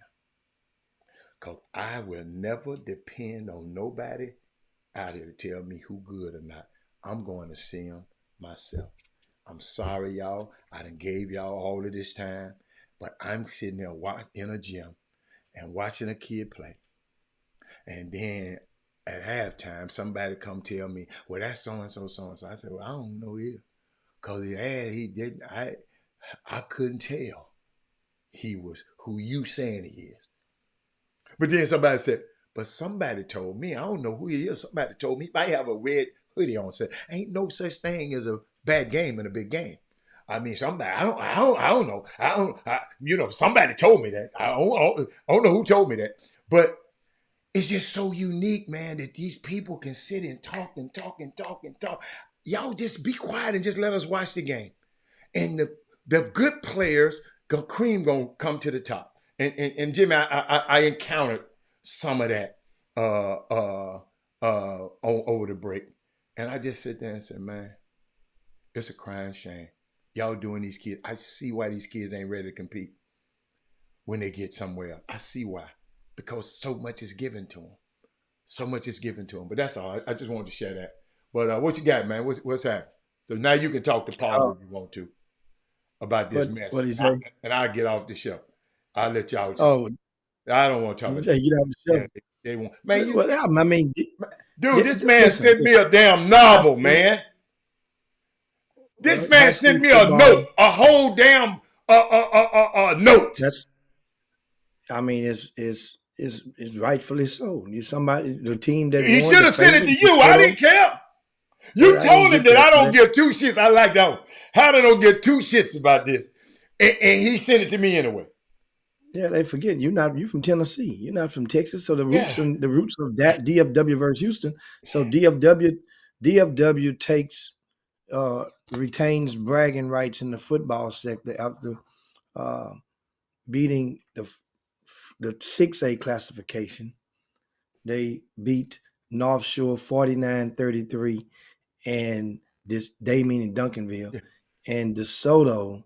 I'm sorry, and DeSoto pretty much mollywopped Summer Creek. I tell you the truth, I did not know the final score of the Summer Creek game until about an hour ago. I just happened to restart reading the paper, today's paper, and I saw, okay, 74-14 was the final score. I stopped watching it in the second quarter, and that is one of the linemen from. Oh my goodness, that's my favorite part right there. He's an 11th grader from DeSoto, and we will be returning next year. 6'8", about 370-ish pounds, and this young man has garnered national attention. He's gone viral, and his life changes because once again, when I tell you about being on the stage of the state championships, is that people can't help but pay attention to you if you are for better or for worse. And so this young man right here, hey, life, all you have to do is, man, just make sure that he's healthy for the most part internally, and come on back out and ball next year. Yeah, he's going to be they say he got physical limitations. Something was wrong with him. He got a lot of physical limitations right now, and I would imagine. I would imagine. So that's why I said stay healthy internally, because that's a risk being that big, with weighing that much, and then of course you're engaging your physical into it, and then what happens during the off season can spiral his metabolism in a different direction. But once again, props to DeSoto and Duncanville. They took care of their business. As far as North Shore, they scored enough points to win this game, but it was for the most part coming from behind, and that's going to be hard to do against a team like Duncanville. Get behind, got in that hole, they tied it up 7-7, and then next thing you know, you're behind 21-7, and the rest was history. And that's the thing. If game plans, Duncanville implemented that game plan and executed. Execution is the key. Very well. The little kid quarterback, Caleb Bailey had a pretty good game for him.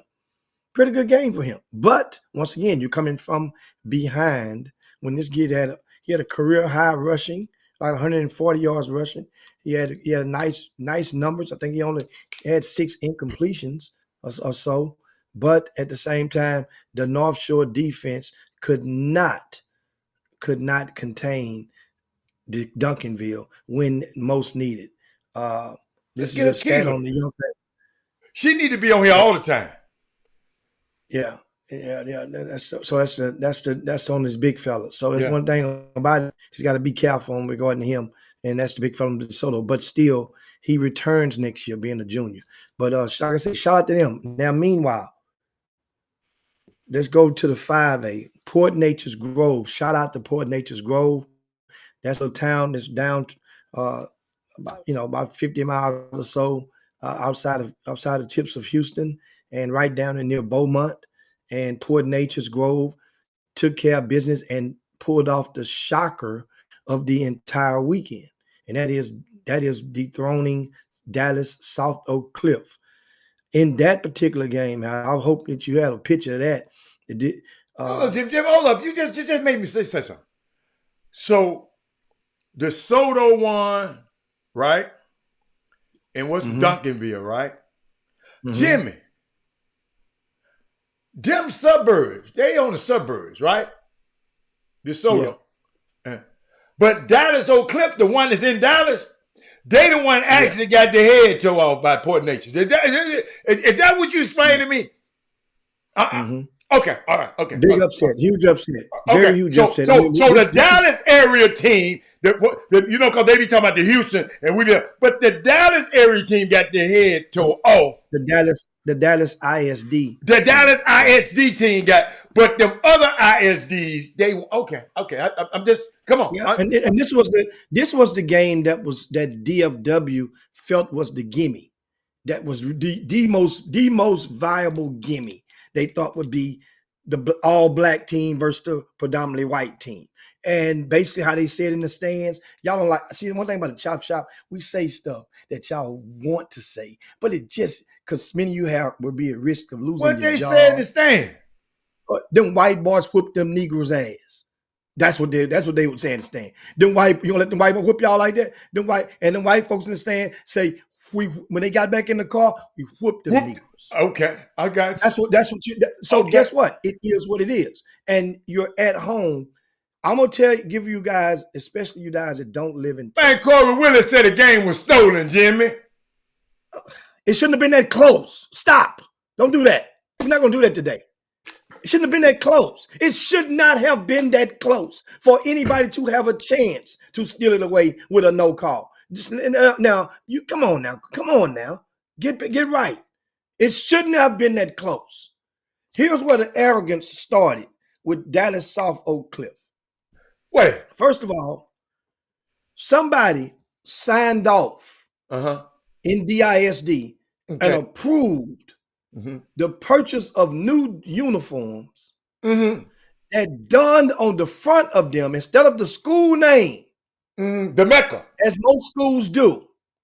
They put THE, one word, then M, capital M, then ECCA.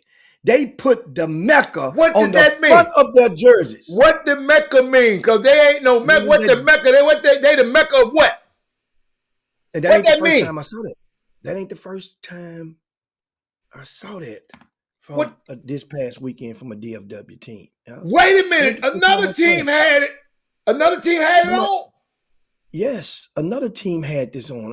What does the Mecca mean, Corey Willis? What the hell y'all talking about? Tell me what the Mecca mean. Hold up. Let me get the Urban Dictionary right quick. Here it is. Here it is. I'm about to send this to you. Okay. And so it ain't just DFW. So I don't know. Maybe I missed something, guys. Maybe I missed something. Here's another team that had the Mecca on their jerseys. And this team happened to be from Washington, D.C. area. You follow me? Look, have to check your phone. That's from D.C. area. They had jerseys on this weekend. The Mecca. So is this a new thing? So it means now it ain't just like anointed different people, and this is a collegiate team. So everybody want to talk about Mecca. Okay. Howard got their head tore off last night by my boy by 1 point. and we talk about that, but understand. Yeah. So now back to these jerseys. Understand? They're saying, okay, they had the jerseys for 2 years. Okay, that was very inappropriate, very boastful, very arrogant to don those uniforms on that day. You bring and the coaches wore matching caps. You supposed to bring those caps out after you win the game to remind folks. You don't do it before. That means every single snap, those white boys were looking dead at them and had incentive. They had motivation. You motivated them before every snap and gave them a straight flag for the bull to aim at. But what you got out? You know, I like to know the definition, because we just said word. But I got a couple of them. They said if you describe a place as a mecca for a particular thing or activity, you mean that many people who are interested in it to go there. Ain't nobody interested to go to no damn Dallas. But again, it's another phrase, some commonly used, as a place that is considered the most important or the central to. How the hell is Dallas important, essential to what? Y'all need to quit putting Mecca on stuff. All of y'all. That's what y'all need to do. First of all, you're not central to nothing. And you put it on a college uniform? Come on, Jimmy. Come on, man. This is why I don't care about this college high school basketball football. But keep going. Wow. Yeah, and so the arrogance. Go on, Jim. I'm done. I'm reading some of the comments, and of course, and it sounds as though you guys are saying that that South Oak Cliff those were not new uniforms, that they had been wearing those uniforms for before this state championship with the Mecca on it. But still, that was mighty arrogant, because even that's the initial impression that it gave off. They were clean, but at the same time, you lost this game. They were clean. This was the game. They clean. Uniform were clean. I didn't see it. I didn't see nothing. It'll look it on the television screen that it kind of like, you got to realize their colors are the same as the Colorado Buffaloes. So that means they shifted their goal to kind of mirror that Colorado goal. How kind of, and that means that, you see it when it's on the white uniforms. That means, and it, look, had a good, but it had that Mecca. I'm like, whoa, the Mecca not looking too hot right now. And then you go and you're looking back to last year, what it was last year. Let me tell you guys something. Based on the amount of seniors and what you have returning, last year versus this year does not carry the same weight with any and every team. That's not a blanket statement. People say, well, man, that was last year. They played them close. It might have been a whole different team. I'm not sure what. Obviously, Port Nate PNG had enough talent to return that made them the perfect underdog in this situation, which they prevailed. Shout out to them. And meanwhile, at the same time, but I'm going to tell you something as I advanced out of this topic and go into another. I'm going to tell you something. In Houston, in just dealing with football, this topic of football specifically, I got a question for DFW fans that are watching right now. Which one would you have preferred? For A, the bundle of Duncanville and DeSoto winning that game yesterday, or B, your Dallas Cowboys being in a situation that basically possibly cost them home field advantage throughout the playoffs? And which one would you have preferred to bring you more satisfaction on that weekend? That means, obviously, if you're more so of a high school football fan, you're going to take A. But if it's the big scheme of thing, based on your season and based on all of the videos that you played over the past 4 weeks of the Cowboy remixes, right? Right? Which one would you have rather? Walter Yates. Which one? Which one you had preferred? See, now I said get off the Cowboy. That's a question. I'm not on them. I ain't got on them yet. I just asked you a question. Which one would be your greater good? Would you have just preferred, you know what, man, y'all can have that high school win. Yeah, I don't matter who win that. As long as these Cowboys can beat this Buffalo team, which one would you have rather? Because I'm going to tell you right now. I'm going to tell you. Down in Houston, we'll give you North Shore and Summer Creek getting their ass whooped just so the Cowboys can get their ass whooped. We would take that trade-off of good feelings in a heartbeat, especially mixed with the Texans winning on the same day and tied for first place. We'll take that all day. Take it all day. I'm going to tell you, seriously. Remember, not entwined. None of you guys, very little of you guys are in love, right? Or in love with these high school football teams. Of course, you live in a community, or your tax dollars go towards one. Yeah. I say very few, very little. But the thing is, check this out. I'm telling you, trust me, outside of people that dwell in Galena Park ISD or people that dwell in Humble ISD, are specifically zoned to Summer Creek High School, because Atascocita High School could probably, for them, they can care less if Summer Creek won that. They don't like. So besides those people, the majority of Houston would go with B. They would rather your Cowboys lose than Summer Creek and North Shore win. They would rather that. I'll put it like this. Let me tie it in. Add something else to B. Cowboys lose specifically on yesterday in a key game bundled with the Texans win a key game. Cowboys lose to pull them out of first place, to prevent them from being in first, versus combined with the Texans winning would propel them into a first place tie. Take that all day. We'll take it all day. So, with that being said, at Walt Yates, how about them Cowboys? How about them? When you just telling them, how about them Cowboys? Y'all see it now, right?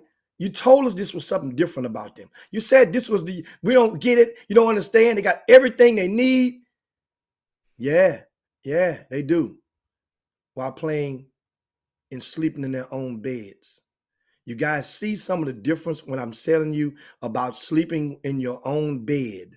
When you get to sleep, when I say sleep in your own bed, meaning that you sleep, and guess what? Even some of the pro teams often will stay at a hotel, even if they're at home. But you know what I'm getting at. Your kids get to sleep in their own bed. Your spouses and family get to sleep in their own bed. Economically, you're looking out your window and you think it's a sense of calmness, because if there's an emergency, I can get where I need to be in a matter of minutes. That matters to most. That's why the Dallas Cowboys are perfect at home this season. But on the road,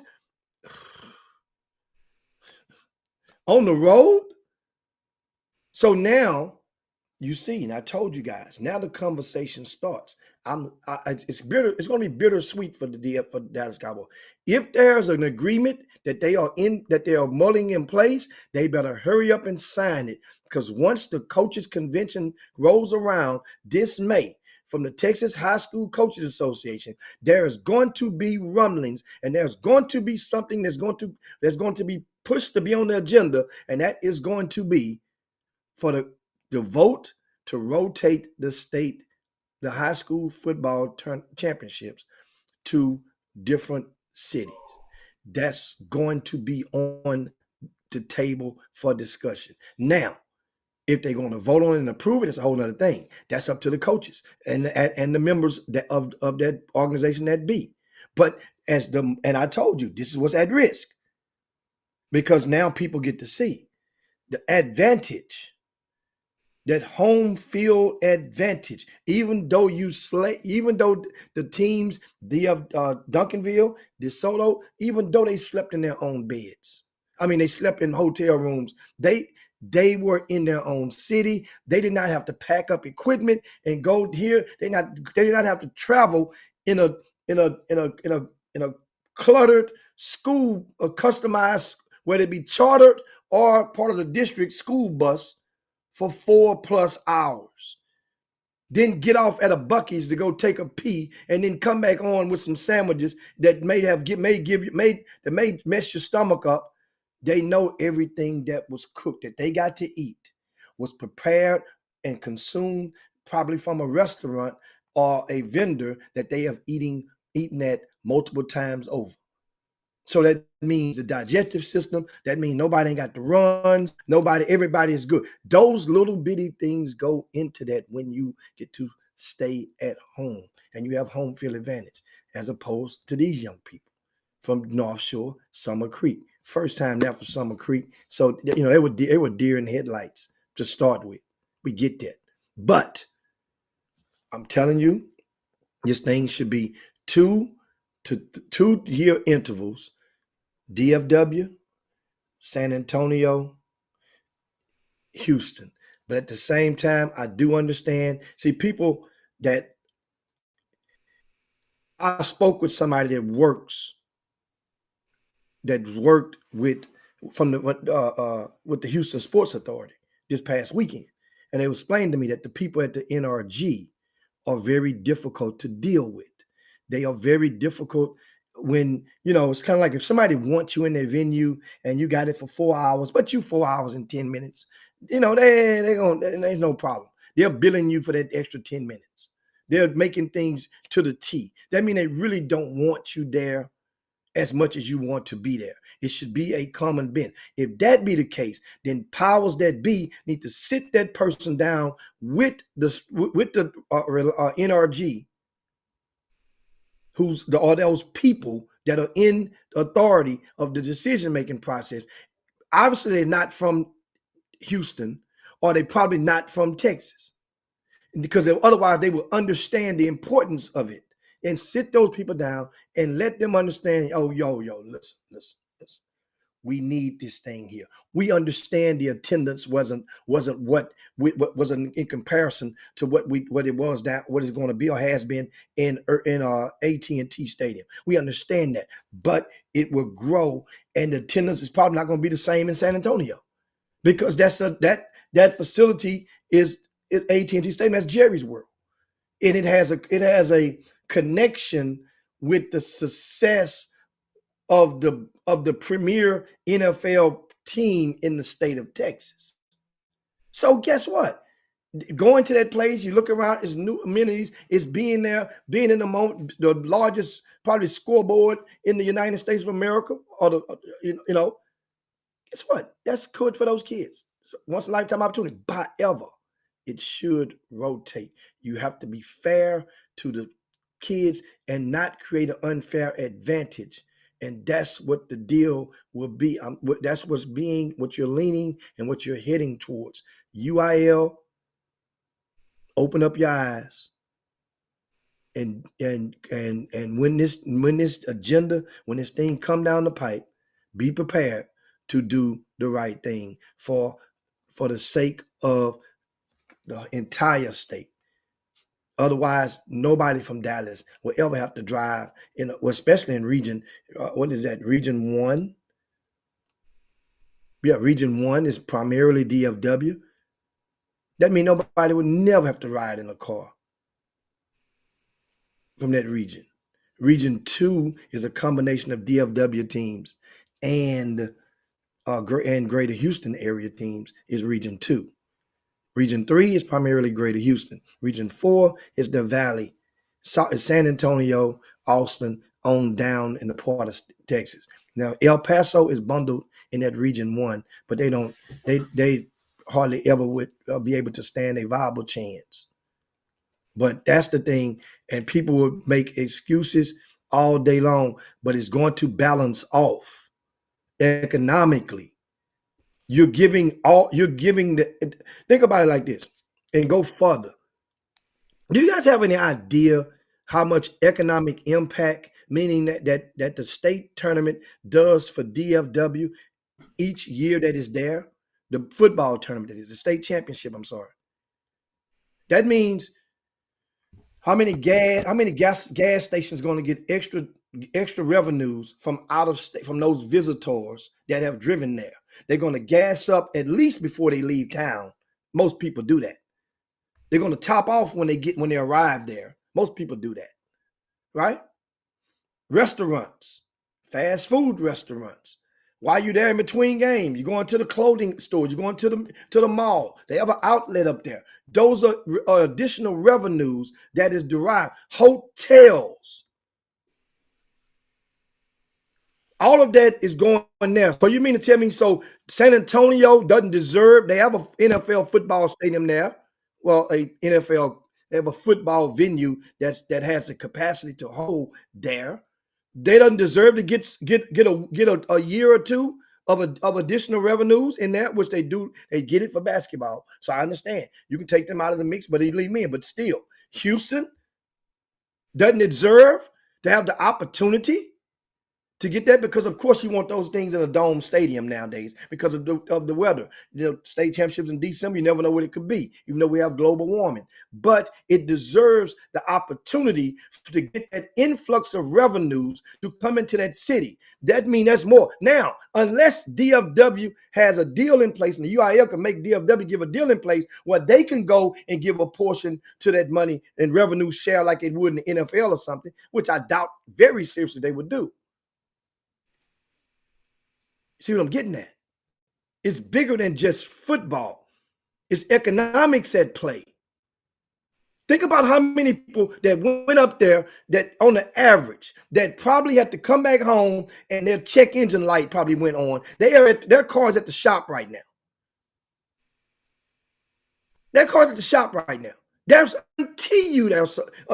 a couple of cars or a couple of people that had to scrape it all up going into you a week from the Christmas weekend. You just spent all this money, and now you're faced to go deeper into the red to make the holiday season grand for your kids, grandkids, and loved ones. On top of that, you shouldn't be subject to that. Everybody in the state that is subject to that type of situation, except for those who live in DFW. Y'all hear me now? I'm telling you.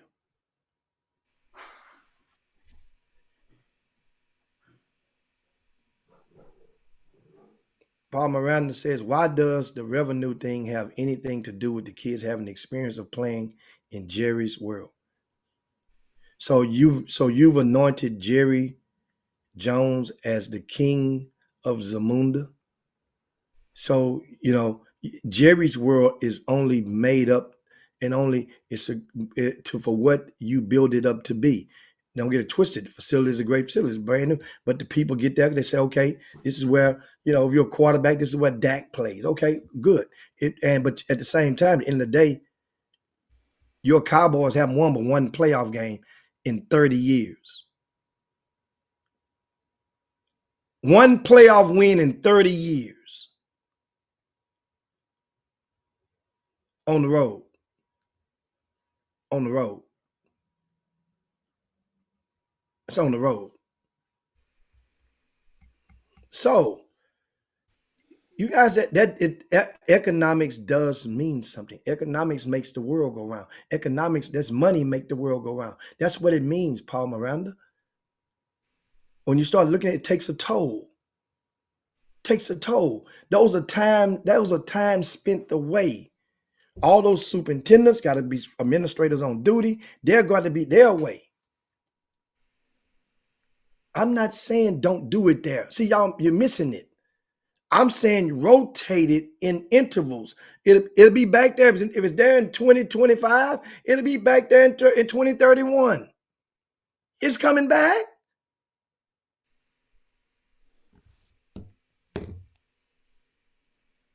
And the thing you say, if you do that, Hicks, Corey would say you have to change the venue for all sports then. Let me tell you why there's no complaining for the basketball.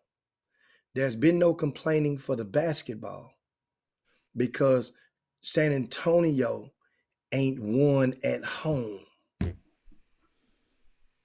You see, multiple times in a row. You let San Antonio Brennan go and win this boys state championship 3-4 years in a row. You know what's going to happen? The people from DFW and Houston are going to combine together, say, man, that ain't fair, man. Them people get to stay there, get to sleep at home, and we got to go travel to them. That's like a home game. That's why they're not a threat. In other words, they're not a viable threat. They can now get it twisted. Brennan could very well win this year. Stony Point could very well win this year. But it's going to be a one-hitter quitter for Stony Point. Brennan could threaten next year. Maybe could. But remember, 3 of anything in a row makes change. I told you this, guys, last week. If you're playing ball and there's 3 turnovers in a row, coach is going to call timeout. Three pointers in a row by some kid. Somebody's coming out of the game. 3 baskets in a row. Somebody's going to tweet out, somebody's cooking. 3 of anything make a change.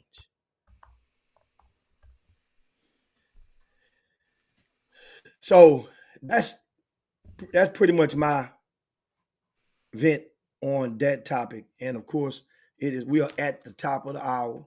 And we are it's time to lay it down like a fresh set of dominoes. And Sonia asked a good question before we get ready about it. Sonia, I love it when women ask questions on the Chop Shop. We'll definitely cater to y'all because we've assumed that they're coming from a very pure space. She says, high school basketball was moved from Austin to San Antonio. Why? Well, the reason that they moved it is, once again, it became because of a popular demand. And it became notable that the rates of the hotels, economics came into play because there was a concert or music festival that has grown to become a mainstay in Austin called South by Southwest. South by Southwest, they changed their weekend. They used to start as our state tournament was ending. They came and eclipsed our boys' state tournament, and that was a problem. The hotels, they doubled in price one year. They threatened to go up and double again, and then that's when all hell broke loose because there would be hardly any hotels. And that was before the Airbnb phase had really became prominent, which is getting a sour taste in a lot of people's mouth as of late. That's basically what happened. The South by Southwest, it priced the state tournament out of Austin. San Antonio was a stopgap location where they briefly put it at. They thought it was going to be there for a year or two. Then they will make a decision. But once again, Dallas or San Antonio or Houston area teams won most of the top. They didn't have a problem. It wasn't an unfair advantage for the other one. So nobody never, pushed the needle to move it. Because you move it, where are you going to move it to? It has to be a venue that can accommodate at least 15,000 people. That's what it has to be. It has to be that. Because you can't put it in a smaller venue like University of Houston's Fertitta Center, and you can't put it there when you know most of the people won't be able to get in. You can't do that. You can't create that type of situation. So that's what happened. Thanks for asking, Sonia. But we have to get up out of here. Thank you, Sonia. And Walter Yates says the state tournament's never been the same since it moved. The field is different now. No, the field is different now. Social media made it different now, guys. The atmosphere was created by the people, the fans, the kids, their will and their desire to kick each other's butt, the smack talking that preceded it. That's what created some of the atmosphere. Get to San Antonio, you don't have that atmosphere. We got to get the hell up out of here. And so we're going to slide down Dino's back and yabba dabba do this thing on this Monday. Be right back at it tomorrow. Make sure you share the show to your pages, to your groups, and make sure we're back here tomorrow. Got some hell of a topics to tackle. Shout out to TSU again, getting their first win of the season. Needed that. Feel crazy saying that, but yeah, first win of the season. All right.